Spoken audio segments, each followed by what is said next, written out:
Hello friends, welcome UPSC preparation only channel में आपका स्वागत है।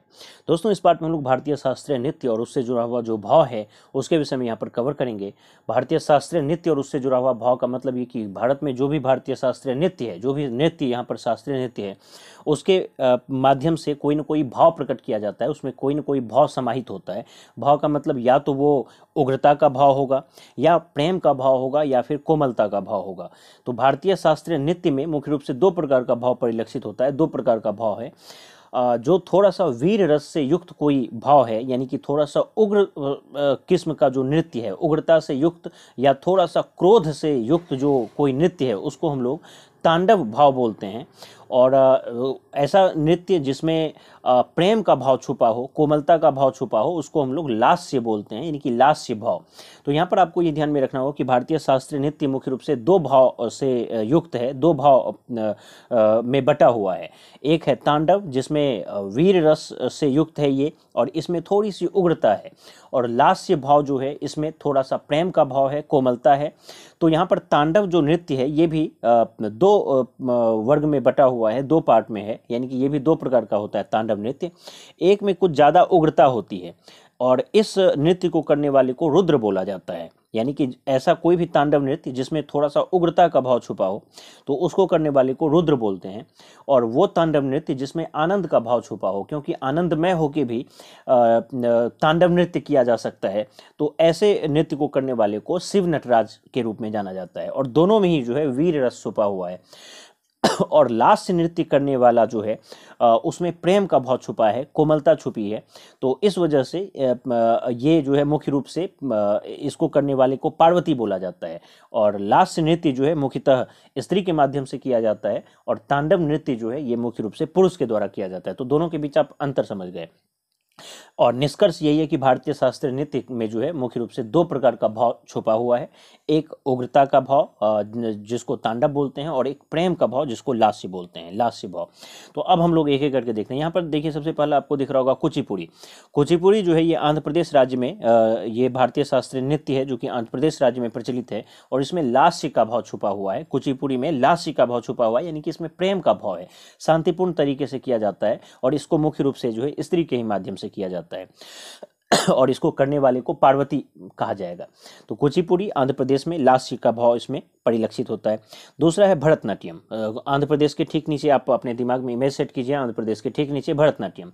तो भरतनाट्यम जो है ये तमिलनाडु राज्य में प्रचलित है, और इसमें भी जो है लास्य का भाव छुपा हुआ है, यानी कि ये भी प्रेम का भाव है। प्रेम या आनंदमय होके कोमलता से युक्त ये नृत्य शैली है, शास्त्रीय नृत्य। तो भरतनाट्यम तमिलनाडु राज्य में होता है। उसके ठीक लेफ्ट में आइए, पश्चिमी हिस्से में कथकली। कथकली केरल राज्य में होता है, और इसमें तांडव का भाव छुपा हुआ है। कथकली जो है, इसमें तांडव का भाव छुपा हुआ है।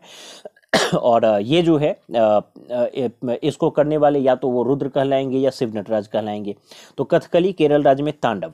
उसके बाद मोहिनी अट्टम जो है, ये केरल राज्य में ही प्रचलित है, और इसको करने वाले ये जो है लास्य भाव से युक्त है, यानी कि इसमें जो है प्रेम का भाव छुपा हुआ है।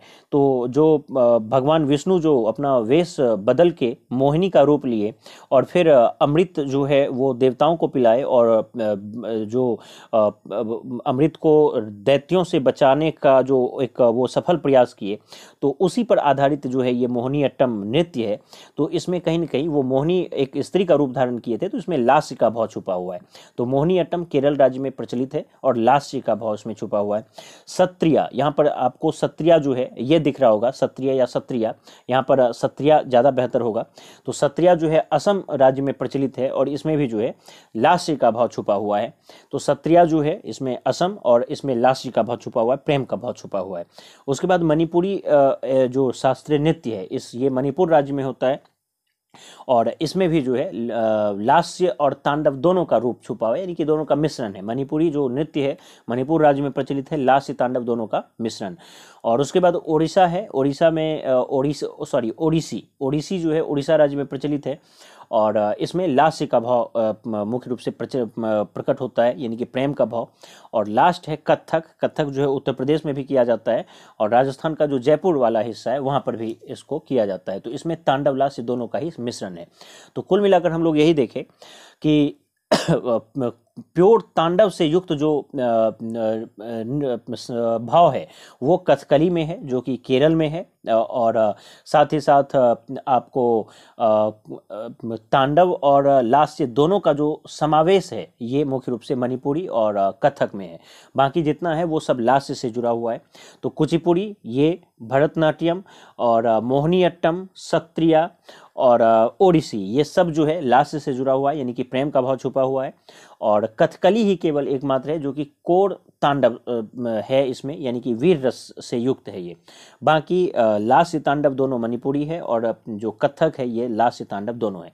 तो निश्चित रूप से ये जो है पार्ट आपको पसंद आया होगा। जो टोटल 8 हम लोग यहाँ पर देखे शास्त्रीय नृत्य, इसमें से एक है कथकली जो कि प्योर तांडव से युक्त भाव प्रकट करता है, और 2 है जो कि तांडव और लास्य दोनों से युक्त है, जिसमें मणिपुरी और कथक है। और बाकी जितना है जो 5 बचा, ये सब जो है लास्य का भाव प्रकट करता है, जिसमें कुचिपुड़ी है, भरतनाट्यम है, और उसके बाद मोहिनीअट्टम है, सत्रिया है और ओडिसी है। तो इस तरह से 5 जो है जो कि लास्य का भाव प्रकट करता है। तो चलिए, इस तरह से ये हिस्सा हम लोग कवर किए और ये पार्ट निश्चित रूप से आपको पसंद आया होगा। धन्यवाद।